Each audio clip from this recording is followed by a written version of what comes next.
बग़ैर आटा गूंदे बहुत ही क्रिस्पी और बहुत ही मज़ेदार से फ्रेंच हार्ट कुकीज़ बना के तैयार करेंगे। इसको हम विदाउट ओवन बनाएंगे। ये खाने में इतने ज़्यादा टेस्टी लगते हैं कि आप इसको शाम की चाय के साथ खाएं या सुबह नाश्ते में खाएं, बहुत ही मज़े के लगेंगे। तो चलिए चलते हैं इस मज़ेदार से क्रिस्पी फ्रेंच हार्ट कुकीज़ की रेसिपी की तरफ। तो इस मज़ेदार से फ्रेंच हार्ट कुकीज़ को हम फ्रोज़न पराठों से बना के तैयार करेंगे। तो मैंने यहाँ पर इस तरह से बल वाले पराठे ले लिए हैं। इन बल वाले पराठों से हम ये फ्रेंच हार्ट कुकीज़ बनाएंगे, बहुत ही क्रिस्पी बनेंगे। इन पराठों से आप ये फ्रेंच हार्ट कुकीज़ बनाकर 1 हफ्ते तक स्टोर करके भी रख सकते हैं। ये बिल्कुल इसी तरह से क्रिस्पी रहेंगे और बहुत ही मज़ेदार लगेंगे। तो देखिए इस तरह से फ्रोज़न पराठों को मैंने एक रोलिंग मैट के ऊपर रख दिया है। इसके ऊपर हमने थोड़ा सा मैदा स्प्रिंकल कर दिया है और इन पराठों को हम थोड़ा सा सॉफ्ट कर लेते हैं, क्योंकि इन पराठों को मैंने अभी फ्रीज़र से निकाला है। तो थोड़ी ही देर में आप देखिए ये पराठे अच्छी तरह से सॉफ्ट हो चुके हैं। तो बस इस तरह से सॉफ्ट करने के बाद अब हम इस तरह से इसको रोल कर लेते हैं। तो हमने दोनों साइडों से रोल करना है। पहले हमने इस तरह से एक साइड से रोल कर लिया है, अब हम दूसरी साइड से भी बिल्कुल इसी तरह से इसको रोल कर लेते हैं।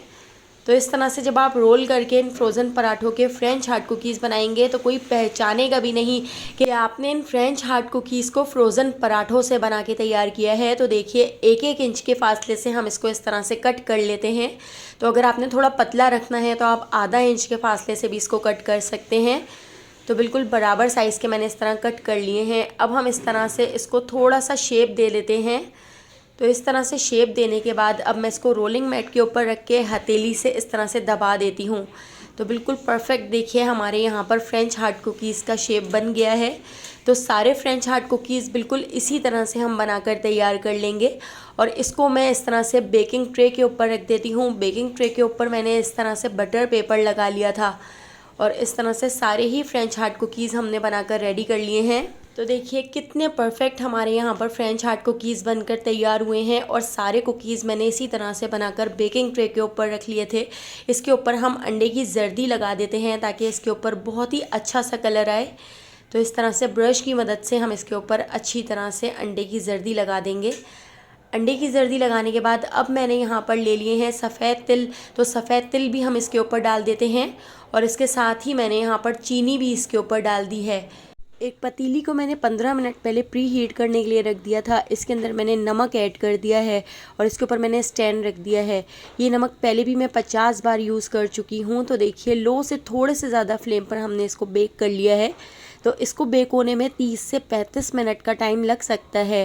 तो देखिए दोबारा से मैंने इसको खोलकर इसके ऊपर चीनी ऐड कर दी थी। तो 2 मरतबा मैंने इसके ऊपर चीनी ऐड की है। तो यहाँ पे हमारे बहुत ही क्रिस्पी, बहुत ही मज़ेदार से फ्रेंच हार्ट कुकीज़ बन के तैयार हो चुके हैं। आप देख सकते हैं विदाउट ओवन इसके ऊपर कितना अच्छा सा कलर आ चुका है। पीछे से भी आप देख सकते हैं कितने अच्छे से बेक हुए हैं। तो अगर आपको मेरी ये रेसिपी पसंद आई हो तो लाइक, शेयर और सब्सक्राइब करना बिल्कुल भी मत भूलिएगा। और बेल आइकॉन के नोटिफिकेशन को ज़रूर ऑन कीजिएगा, क्योंकि डेली मैं आपके लिए बहुत ही मज़ेदार सी रेसिपीज़ लेकर आती हूँ। आने वाली वीडियो तक मुझे दीजिए इजाज़त। अल्लाह हाफ़िज़।